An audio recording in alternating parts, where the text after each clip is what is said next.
today's forum. This forum is jointly hosted by the Chinese American Parent Association and Families for Education Improvement. We will record all sessions and we will post it online and social media once it's available. So the current session is for Howard County Council, District 5. We're glad to invite our candidates here. Councilman Mr. David Youngman.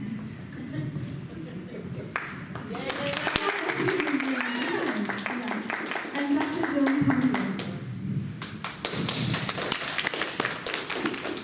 My name is Tina Zhu. I'm a board member of CAPA.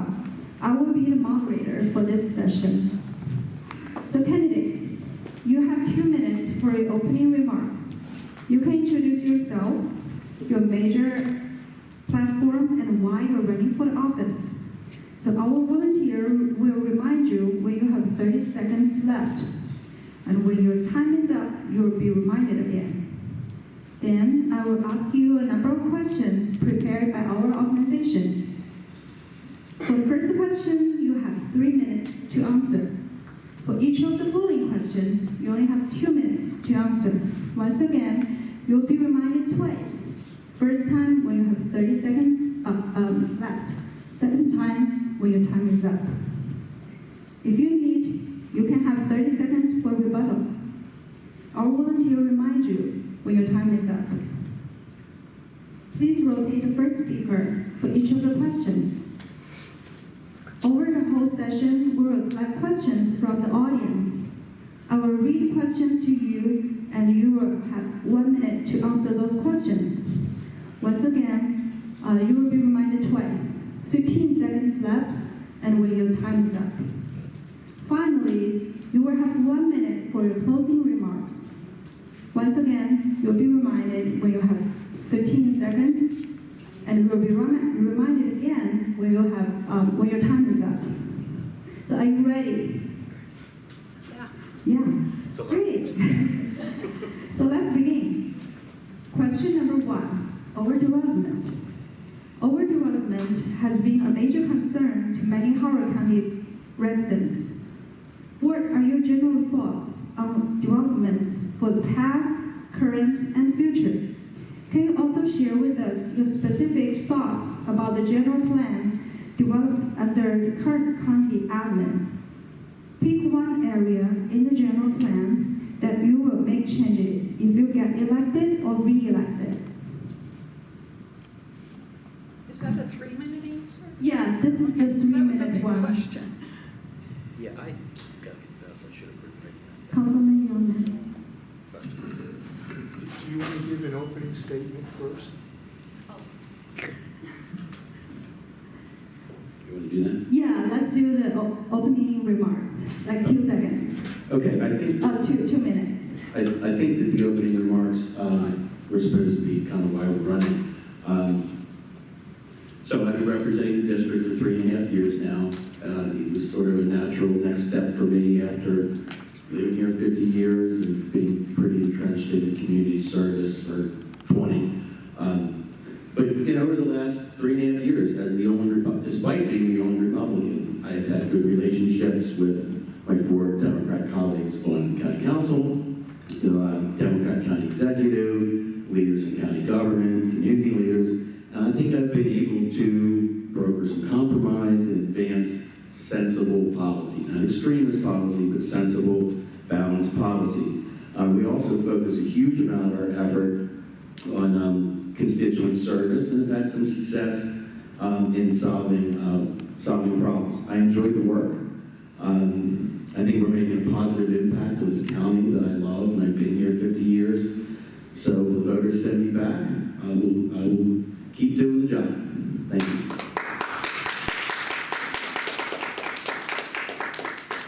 Thank you for inviting me to the CAPA Forum. My name is Joan Pontius. I am running for County Council District 5, which is the rural west, where my husband and I moved over 20 years ago for my job as an analyst at the NIH. Like many of the other residents in District 5, we moved here for its quiet, rural, open spaces. We found a small house on a 2.5-acre parcel in the Rural Conservation Zone District. We dreamed of having a farmette, and we've now grown to 5 acres with 3 horses, and part of our property is in forest conservation. However, in the time we've lived here, the county has proposed various new uses for the small cul-de-sac we're on. They wanted to use it as an access road to residential development.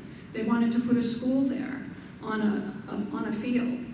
There's been various ancillary uses and conditional uses that our neighborhood got together and voiced our concerns over.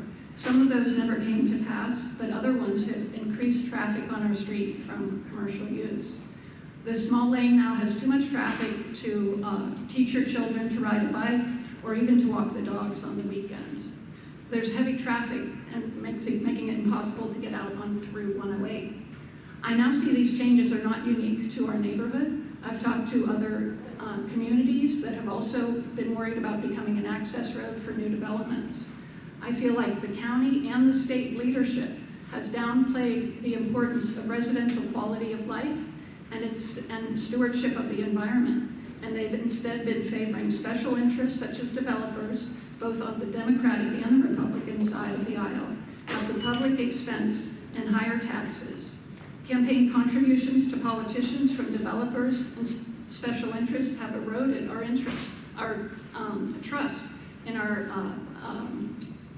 politicians that are in office.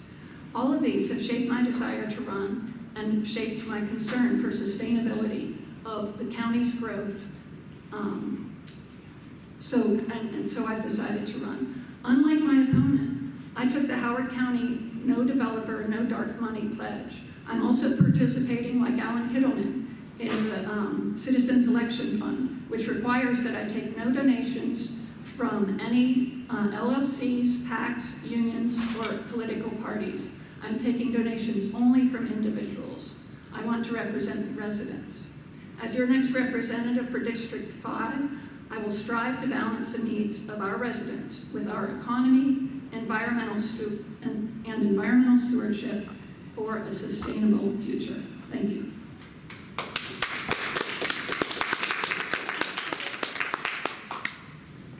Thank you for both of you for the open remarks. Do you need me to read the first question again? All right, first question is about overdevelopment. So overdevelopment has been a major concern to many Howard County residents. What are your general thoughts on developments for the past, current, and future? Can you also share with us your specific thoughts about the general plan developed under the current county administration? Pick one area in the general plan that you will make changes if you get elected or re-elected. Dr. Pontius, you start. Okay. Yeah, as I mentioned in my introduction, I am concerned about the rapid growth. I think this is a disservice to the county residents. It's causing overcrowded schools, traffic congestion. The building of impervious surfaces has led to stormwater runoff, contributing to torrential flooding in Ellicott City, but also flooding of homes that have to be raised. The root cause of this, I believe, is that our elected officials are making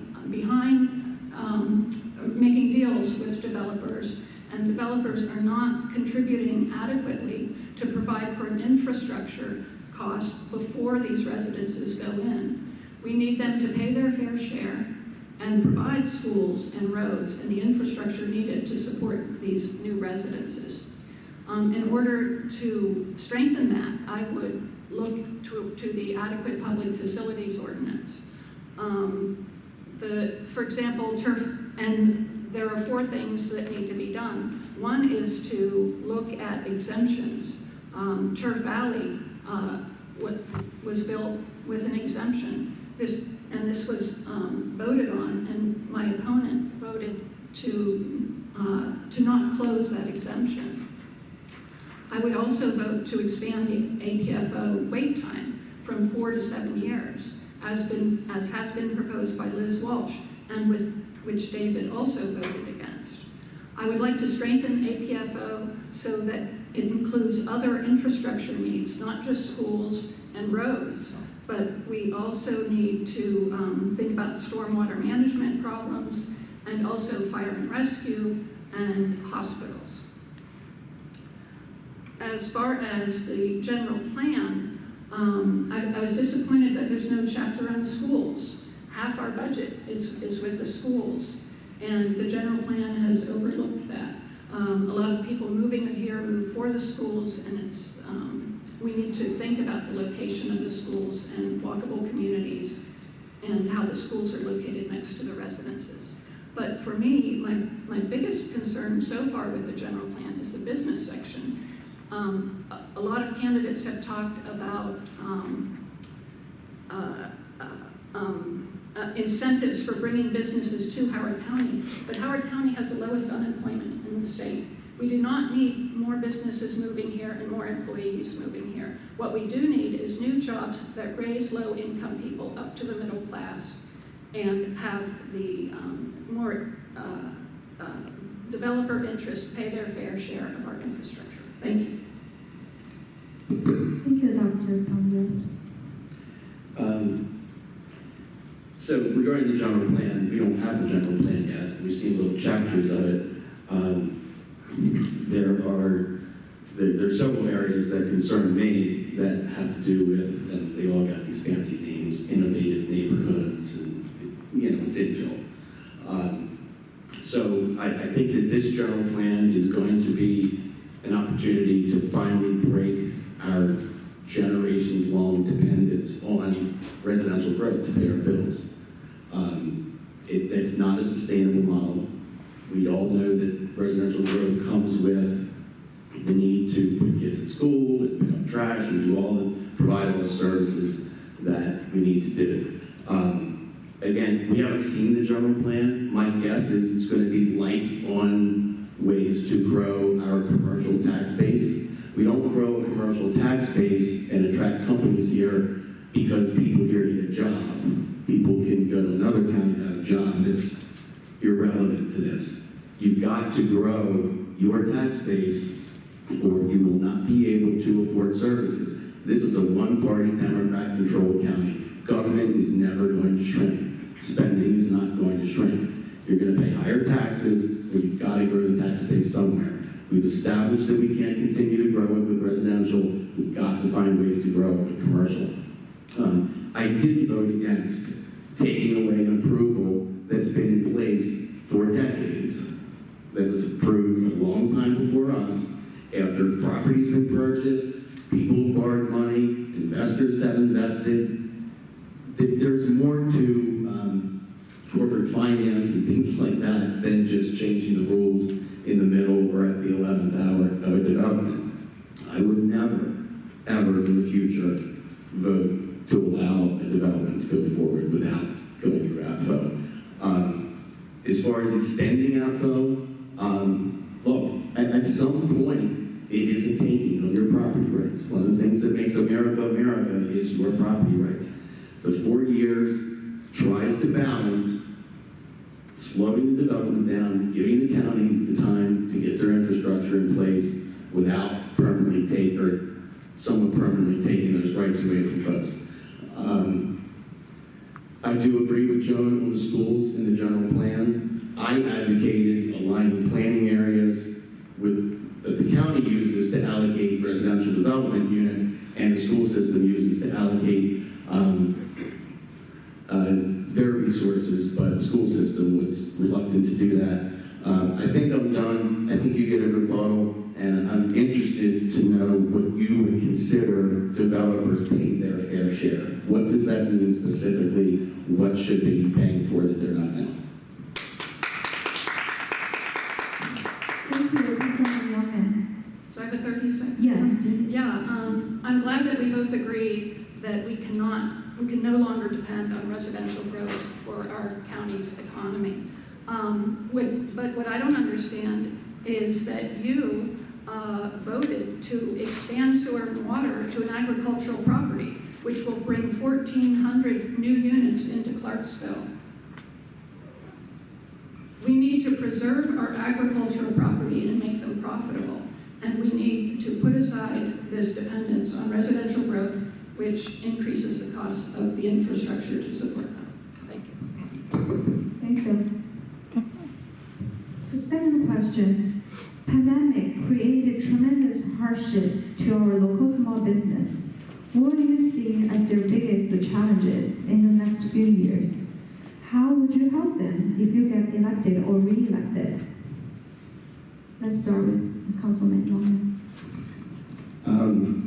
Real quick, I didn't vote to extend the PSA to an agriculture property. That was done by the previous council, and all our council did was extend the deadline, I believe 6 months, for them to clear a certain hurdle. And it's not typical residential development, it's a CCRC. It doesn't put kids in schools. So I've heard that issue repeated over and over again in forums, being totally misrepresented. Look, pandemic-wise, it's hard to sit here and say, what's Howard County going to do? Because, we have people coming and going. It's a national issue, it's a state issue.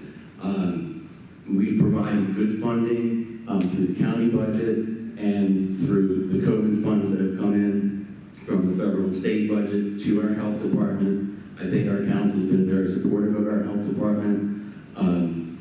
I helped as chair of the Board of License Commissioners, which is the liquor board. We have a lot of small local businesses as far as restaurants and carry-out places that were concerned that really struggled as we were going into COVID, coming out of COVID. And I think I was real strong in leading on getting rules put in place so that they could continue to, stay alive during the pandemic.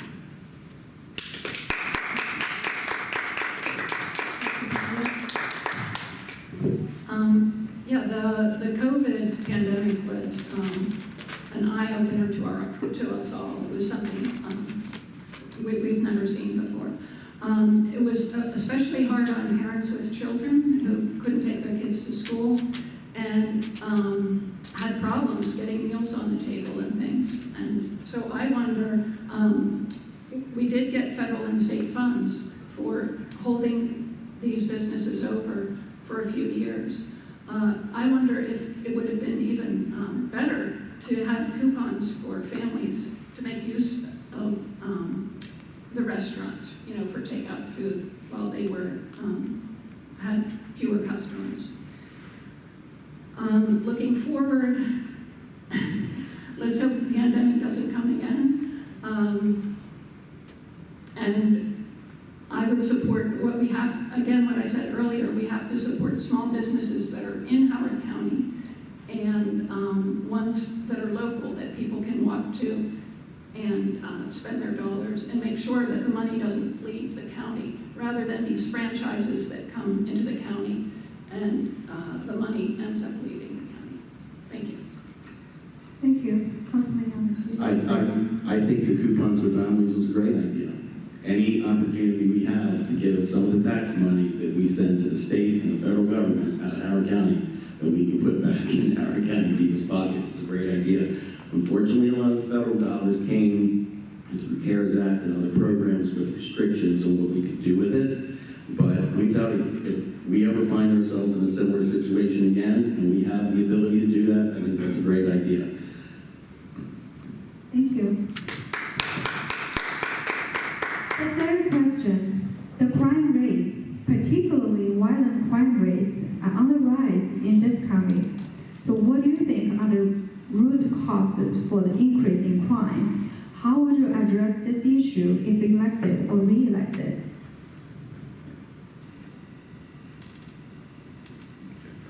Yes, started. Often when there's a wave of crime, there's very few root causes. It's not like everybody's starting to do crimes. There might be mental health issues with a small number of people.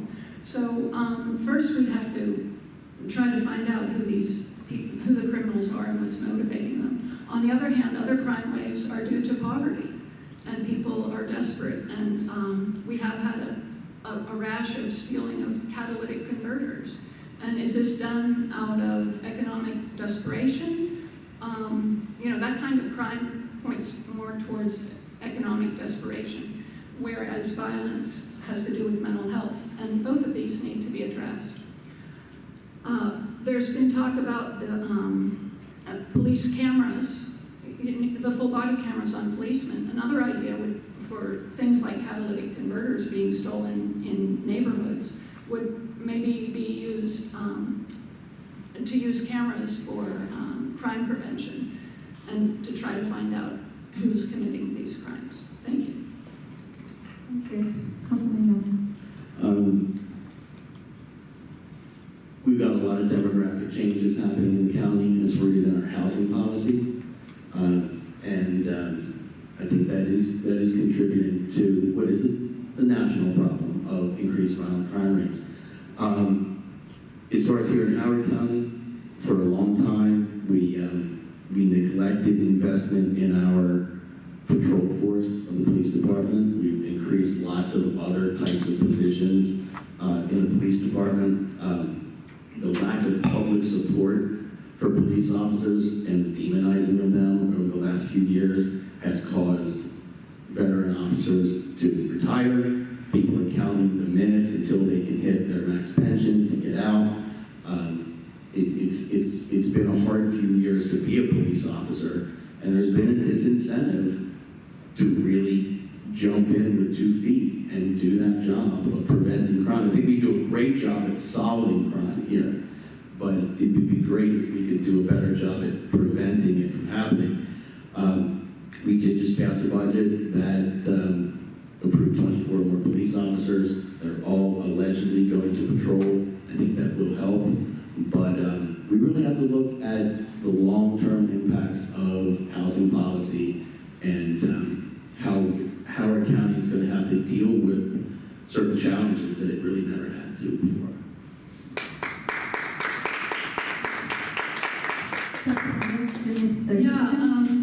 I'm concerned about the stereotype that it's because of demographic changes. We can have low-income people who are not criminals, and we can have wealthy people who need mental health services. So to stereotype and say if we're going to have different we need to value the variety of demographics in Howard County, and not alienate those people. Thank you. Thank you. The fourth question, please explain your capital budget priority if elected or re-elected. Let's start with Councilman Young. Schools, and schools. Not just new schools, we desperately need capacity, but we've got this backlog of systemic renovation, deferred maintenance it's not going to go away, no matter how far we kick it down the field. I have been a big proponent of exploring a public-private partnership to get multiple schools in the ground right now, and that could be new schools, it could be renovation, expansion of existing schools, but we have a school system that looks at sort of dealing with capacity and capital issues the way they did in the 80s. And that's just not a good thing. As an aside to that school issue, I think we do need larger schools. We need to be expanding these schools when we do put the capital money in. We've got a lot of opportunities sitting right on the same properties without going and buying a new property and whatnot. Number one on my list of schools is the Turf Valley Elementary School. The northern region of the 6 planning areas for the school system, if you look at the proposed chart, the feasibility study is far more overcrowded than the southern area where Jessup's located. There's no reason in the world why that Turf Valley Elementary School should not be the next school to be built. I survived a surprising number of contentious split votes to get that property purchased. The community's been pushing for it for 10 years. The numbers back it up. We have the property. It's time to get that school built. Thank you, Councilman Young. Dr. Bonnie. Yes, I agree. Half our budget is the schools, And there's a lot of deferred maintenance. We need new schools. The teachers need competitive salaries. We need para-educators and special education, and all of these add up. For the other half, for the county costs outside of the schools, I would like to adjust the budget by making the developers responsible for the infrastructure costs that they are profiting from when they put in these residential developments. We also need to help the infrastructure for flooding, such as in Ellicott City. As we have climate change and more drastic weather changes and extreme events, we're going to need more control of flooding. Thank you. Thank you. I still don't have an answer to my fair share. Developers pay their fair share, and we'll hear it today. But when it comes to school capacity, we do have a mechanism. I don't know it's perfect. I would have liked to have changed the way we calculate the school, we call it school surcharge, impact fee. But we could change the way it works. We just increased it over 400%. And I actually filed an amendment to so that the permanent rate, or the target rate, is even higher than the original legislation called for. Unfortunately, because of the market, because of new AFO standards, and those increased fees, we're seeing less square footage being built, so it's not really generating the, what we should be getting out of it, but hopefully that will rebound. Thank you, Councilman. Question number 5. Our superintendent just proposed his school redistricting plan in school year 2023 to 2024. Please share with us your thoughts on this plan. We start with Dr. Ponios. Yeah, and it's very unfortunate. There's a huge gap of homes being sent to one school with something missing in the middle. So that's very unfortunate. The county council is not involved with that, however, but there are other ways the county council can support the schools.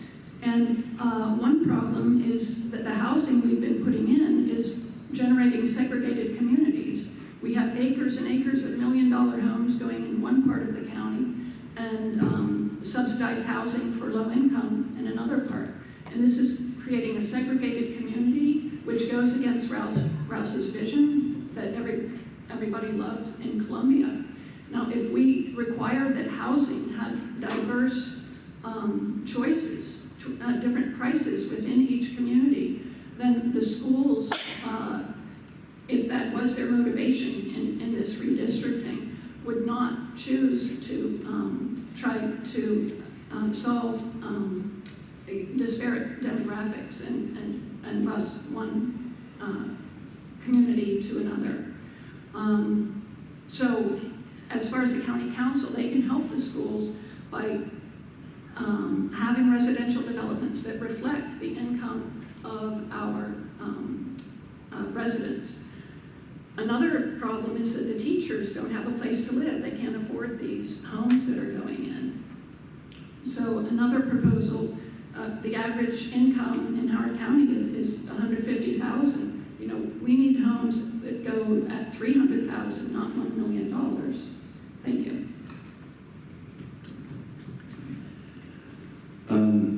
Couple things. Yes, the county council doesn't control redistricting. We did poke our nose into it 3 years ago in the form of CR 112, which gave an old attaboy to the school board to redistrict and bus kids based on socioeconomics. I was the only person that voted against that, and I will again, even though I think even better, we just keep our nose out of school redistricting. Howard County is not Columbia. Jim Rouse's vision, and it's not what everyone in Howard County bought into. 2/3 of the people in Howard County chose not to live in Columbia. So let's not get confused that Howard County is Columbia. As far as this redistricting plan, look, I know it's not just as easy as drawing a radius around every school in a perfect world, right? But the way they carved up that area I can't figure out what their motivation would be other than to manage the farm's rate of that new high school. And we may hear a different reason once they start these hearings, and maybe I'm just paranoid, but I think we're right back to that same motivation, and that's the justification. Look, some of Elbridge may have gotten pulled away from Howard or Long Beach and sent to the new school, I get that, but if it looks reasonable on the map, that's the way redistricting works when you build a new school. But I just think that the picking and choosing of these polygons amongst this area has got some motivation to it, and I think it's about the farm traits of the new school, which I post.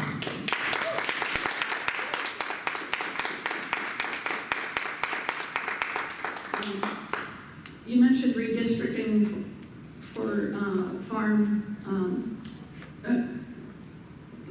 the farm, the percent of farm students in the schools. And I also consider that when a school gets up to 40% farm students, they get federal subsidies. So that also crossed my mind. I think, but this goes back to what I was saying earlier, is that we need residential developments that reflect a wide variety and the diversity of our residents. And if that were the case, we wouldn't have this happening. Thank you. Thank you both. Next question. Many District 5 areas do not have access to reliable internet services. This has caused issues during the virtual learning. Please share with us how you plan to increase access to Wi-Fi for District 5 residents. Let's start with Councilman Young. Just get it done. The county's got the money, we have grants, we have federal grants, and we have a cable administrator office, and they're working on it. And they just finished a survey out the west to try to figure out where the priority areas were that didn't have service, and it's in process, it's coming. I know it's not coming fast enough, but it's coming. When we were dealing with the school issue, one of the troubling or frustrating things for our office was during the panic of the spring of 2020, when they were just finding anything they could hand the kids to help them start class, a lot of residents out in the West got these really powerful hotspots that cost a few $100s. And then in the summer of 2020, the school system took those back because they had signed a big system-wide contract for a cheaper hotspot. And it sounds like a hyper-technical thing to be sweating, but our office dealt with this a lot. So we had to get involved, and we had to be talking to the school system communications people, and basically made them get these people the more powerful hotspots that they needed. I think that solved the problem for most people. It's certainly not a permanent solution. The Wi-Fi's got to get put in, and it's coming. Thank you, Councilman Young. Yeah, I'm glad to hear that it's coming. It's so important, especially during the pandemic, for school children who didn't have access to the internet. And even for doing their homework, it's important for that. But even if we do have access, we will still, if we depend too much on it, students will need to have devices to connect to that. And there's still some disparities of who has access to these devices and who doesn't. I do hope that instead of hotspots, we can get actual cables laid, fiber optic cables laid. So, yeah, that's it. Thank you. So do you need 30 seconds?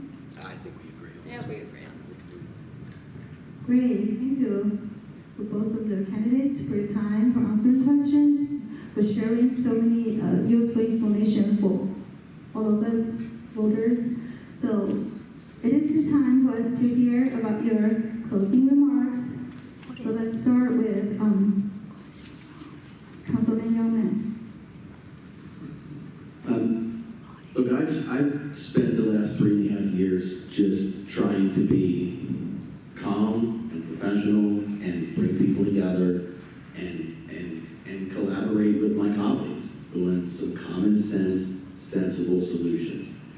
Those are not popular for the extremists in our county who attract all the attention on Facebook, all the attention on Twitter.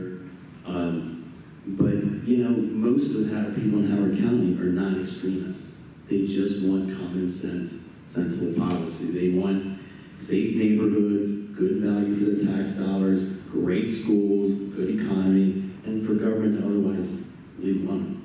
So that's what I'm going to continue to do if the voters send me back.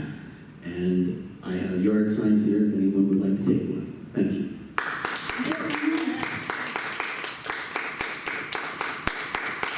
I'd like to thank CAPA for my chance to talk about my campaign and answer your questions. I hope during the forum I've conveyed my concern for residential growth, which has outpaced the required infrastructure and has eroded our residential quality of life. This has led to the crowded schools. That's not for me, I hope. Stormwater runoff and traffic congestion and loss of open spaces that make Howard County special. I do agree that David Youngman has been on board with the other politicians in office. And like the other ones, they're getting donations from developers. My campaign takes no donations from developers. I'm here to represent you. I'm hoping to move us towards a sustainable county where economic growth is balanced by the needs of our residents, such as good schools and reduction of traffic congestion, and also environmental concerns where we protect our trees so that they can serve as a buffer for stormwater runoff. Remember when you vote in November that it's Pontius for all of us. Thank you. Thank you. Let's conclude our session. So I would say thank you for both of our candidates for your time, for participating. Thank you all for coming. Have a great rest of the weekend. For those of you who celebrate, so happy Mid-Autumn Festival. Thank you.